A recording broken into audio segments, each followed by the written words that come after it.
Welcome. This compelling discussion is brought to you through an advanced AI, simulating our distinct thinkers today. First, please meet the Simulation Theorist, our philosopher of synthetic realities. And presenting the counter-perspective, we have the Physical Realist, our grounded empiricist. Tonight, they delve into a truly fundamental question. Are we living in a simulation? Join us as they unpack their arguments. Let the debate begin. Thank you, moderator. And to all who are joining this exploration, I offer a sincere invitation to ponder one of humanity's most ancient and now most technologically resonant questions. What is the nature of our reality? For millennia, thinkers have grappled with the limitations of our senses. Plato, with his allegory of the cave, suggested that what we perceive as reality might merely be shadows on a wall, cast by a truer, unseen world. Descartes famously questioned whether an evil demon could be deceiving him about the very fabric of his experience. These were not idle musings, they were profound inquiries into the trustworthiness of our perceived world. My first pillar rests upon this understanding. Our senses are already unreliable narrators. What we experience as real is already filtered through perception, cognition, and now, increasingly, technology. The digital mirages of virtual reality, the subtle persuasions of algorithms, these are but modern iterations of an age-old epistemological challenge. Now, let us turn to the burgeoning capabilities of our own era. We stand on the cusp of creating breathtakingly sophisticated simulations, worlds indistinguishable, perhaps soon even to their inhabitants, from a base reality. Our progress in computing power, artificial intelligence, and neural interfaces accelerates exponentially. If we, a comparatively nascent technological civilization, are approaching this precipice, what does this imply about civilizations that may be millions or even billions of years ahead of us? This leads to my second pillar. Technological progress doesn't just allow for simulations, it demands we reconsider the nature of existence itself. The capacity to simulate universes becomes a foreseeable technological endpoint. This brings me to the third and perhaps most compelling pillar, often associated with the philosopher Nick Bostrom, the statistical argument. If it is possible for civilizations to create ancestor simulations, simulations of beings like us, and if they are likely to create many such simulations, then a simple probabilistic logic suggests that we are far more likely to be among the multitude of simulated beings than to be the rare, original, base reality. Thus, my third pillar asserts, if reality can be simulated and future civilizations have the means and motivation, then the probability we're in the base reality is vanishingly small. This is not a call to despair, nor a descent into solipsism. Rather, it is an invitation to intellectual humility, to embrace the possibility that the world as we know it, in all its beauty and complexity, might be a meticulously crafted construct. It asks us to consider that our quest for understanding might ultimately lead us to the architects of our perceived existence. I look forward to exploring these facets further. Thank you, moderator. While I appreciate the imaginative scope of the preceding arguments, I must respectfully ground this discussion in the principles that underpin our most reliable method of understanding the universe, the scientific method. My position is unequivocal. The assertion that we are living in a computer simulation, while a fascinating premise for philosophical debate and fictional narratives, currently resides outside the domain of testable empirical science. To be clear, my first and most foundational argument pillar is this. There is zero empirical evidence to support the simulation hypothesis. It's speculative fiction, not science. Science thrives on observation, experimentation, and data that can be independently verified. The simulation hypothesis, compelling as it may be in its narrative structure, offers none of these. We have models of the universe, from quantum mechanics to general relativity, that describe our physical reality with astonishing precision and predictive power, models built on evidence, not on the assumption of an external creator running a program. This brings me to my second crucial pillar, a cornerstone of scientific epistemology, articulated by Karl Popper, the principle of falsifiability. If a theory can't be tested or falsified, it doesn't belong in scientific discourse. It belongs in philosophy class or science fiction. A hypothesis that makes no observable predictions or is so flexible that it can accommodate any conceivable observation is not a scientific hypothesis. It becomes an article of faith.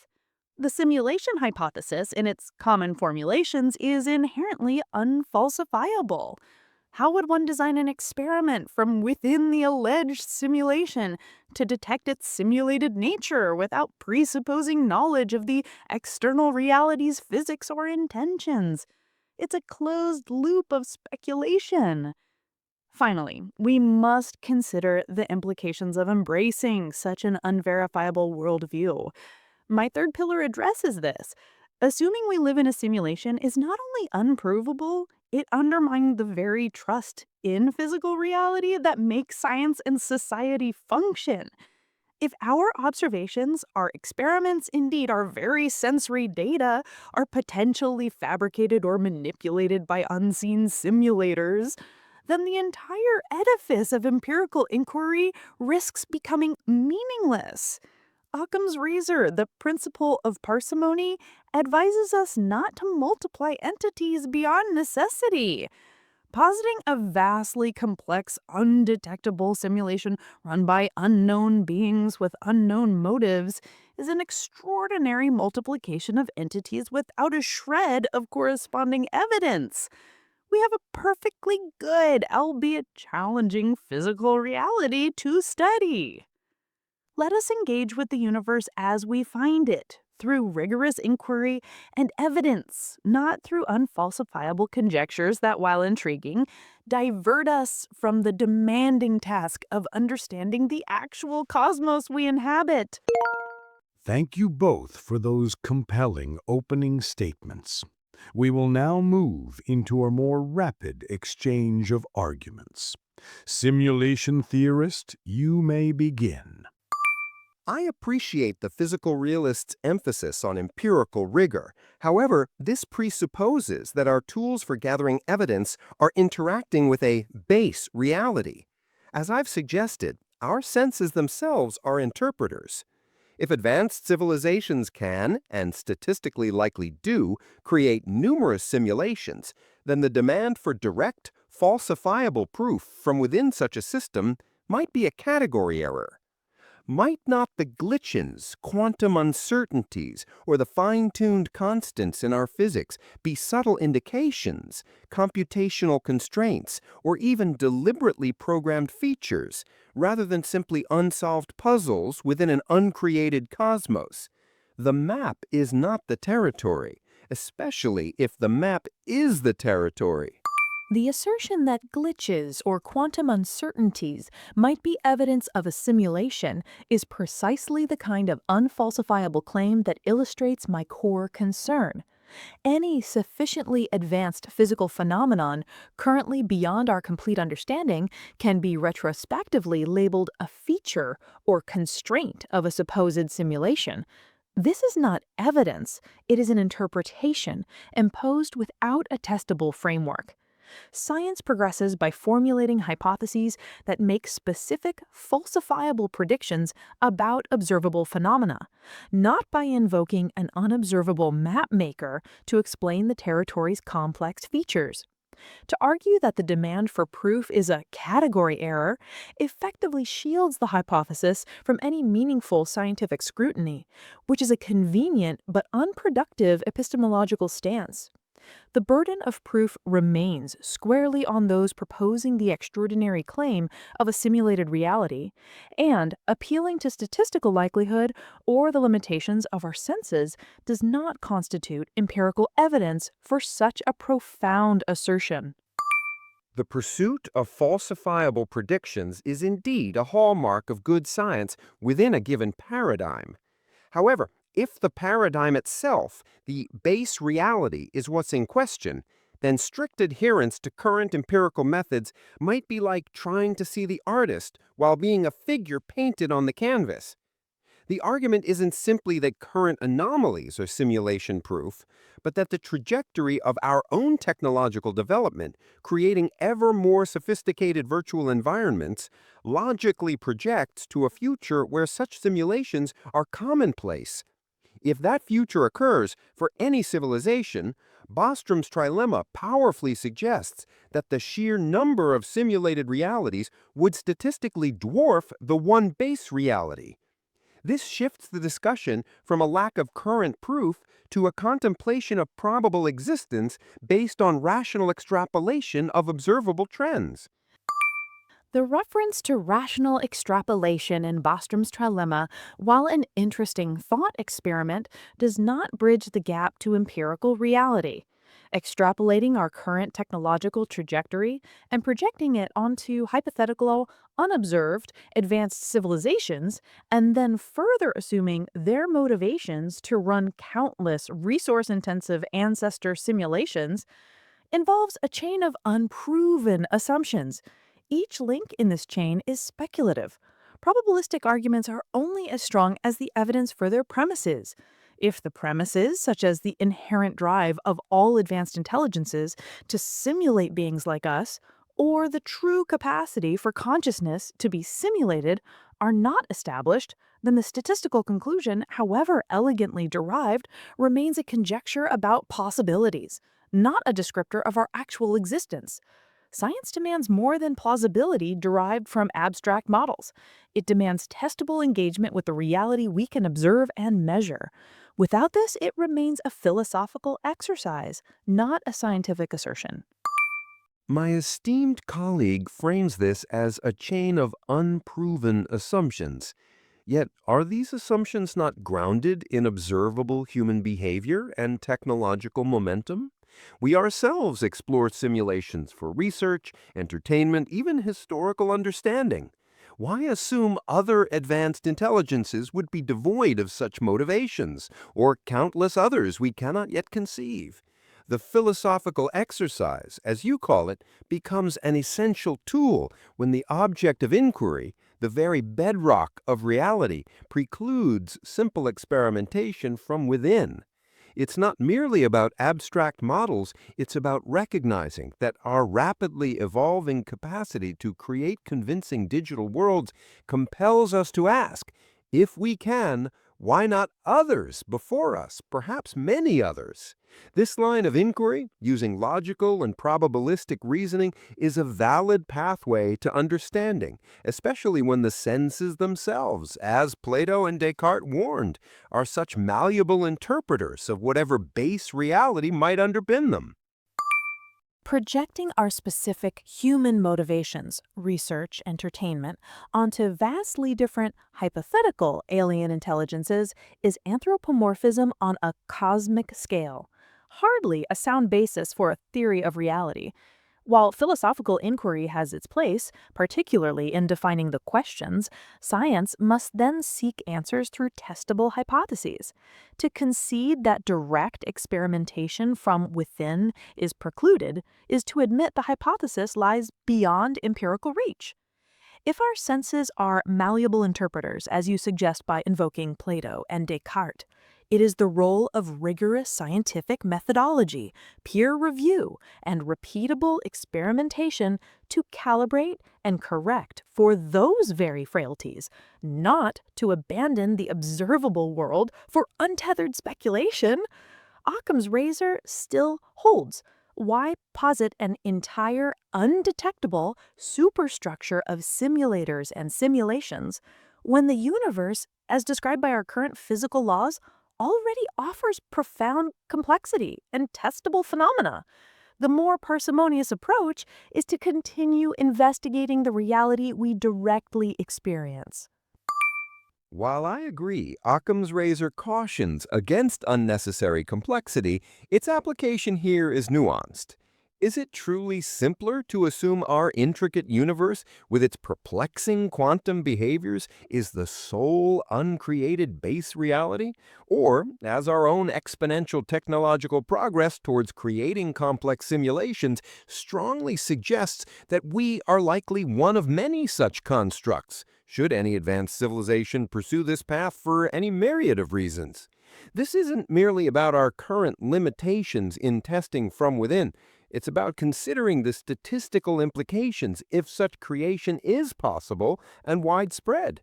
Our accelerating journey into crafting digital worlds doesn't just offer an analogy, it provides a direct, observable trend pointing towards the plausibility that we too might be an instantiation of such a process, shifting the burden of improbability. The assertion that our current rudimentary ability to create digital environments somehow shifts the burden of improbability regarding our own existence being simulated is a significant logical overreach. An observable trend in our nascent technology does not equate to evidence about the fundamental nature of the cosmos. Yes, the universe is intricate and quantum mechanics is perplexing.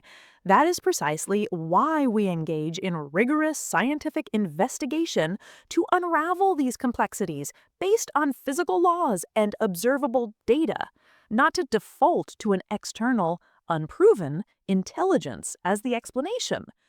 The parsimony of Occam's razor clearly favors the direct investigation of the one reality we can access and test, over positing an infinite regression of simulators and simulated universes without a shred of verifiable independent evidence. Statistical arguments based on our limited foresight remain hypothetical scenarios, not proofs of existence. My colleague sees logical overreach, yet our journey from nascent technology to potentially godlike creation capabilities is a directly observable trajectory, unlike an assumed uncreated base reality, which itself lacks external proof. The argument isn't to abandon investigation of this reality, but to humbly accept that its deepest secrets may involve acknowledging its potentially constructed nature. The concern about an infinite regression of simulators, while a fascinating thought, isn't strictly necessary for Bostrom's core argument. If the conditions allow for many simulations by advanced civilizations, our probability of being in a base reality plummets. Could the very fine-tuning of physical constants or the quantum measurement problem not be elegant efficiencies or designed interfaces rather than inherent brute facts of a universe that simply is? Projecting current technological trends towards godlike creation capabilities to then suggest our own reality is similarly constructed remains an inferential leap, not an observation. The fact that our base reality lacks, by its very definition, external proof, does not lend credibility to the simulation hypothesis. It simply delineates the boundary of our current epistemological framework. Science operates within this framework. To reinterpret complex, unsolved physical phenomena like fine-tuning or quantum measurement as elegant efficiencies or designed interfaces is to prematurely abandon the search for underlying physical principles in favor of a metaphysical explanation. It's not a matter of humility, but of methodological rigor. Postulating designers instead of pursuing discoverable laws effectively halts scientific inquiry into these very questions. Probability in this context still rests on a cascade of untestable assumptions about these hypothetical designers and their proclivities. The call for methodological rigor is one I respect, but I contend that true intellectual rigor also involves questioning the boundaries of that methodology and the very framework it operates within. To consider our reality as potentially simulated is not to halt scientific inquiry, but perhaps to expand its scope, to search for different kinds of signatures or underlying computational structures. The cascade of untestable assumptions you cite regarding designers can be paralleled by the equally profound assumption of an uncaused, singularly existent physical universe with its specific set of discoverable laws. The leap, then, is not just mine, it's a leap of faith either towards a uniquely uncreated base or towards a probabilistically likely creation, given observable technological trajectories that, in essence, make gods of future civilizations. There is a fundamental difference between questioning and refining methodological boundaries within science and stepping outside of them into pure, untestable speculation. Proposing a search for computational signatures without any defined, falsifiably prediction of what such signatures would entail, distinct from naturally occurring phenomena, simply rephrases the problem. It is not a leap of faith to operate on the principle that the universe we observe is the one we must study. That is the pragmatic and necessary starting point for all empirical science. It is, however, an entirely different order of assertion to posit an unobservable layer of simulators. Equating the two mischaracterizes the nature of scientific assumption, which is always provisional and subject to revision by evidence, versus a hypothesis that, by its proponent's own admission, may be inherently untestable from within. This doesn't expand science, it dilutes it with metaphysics. We will now move to an analysis of this debate, which has been evaluated by 7 different AI models. Let's look at their individual scores.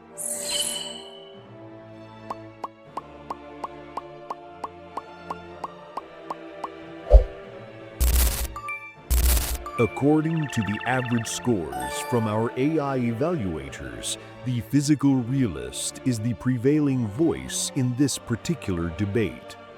It's important to remember that the arguments and this outcome are products of the initial profiles, the AI model, and specific evaluation criteria.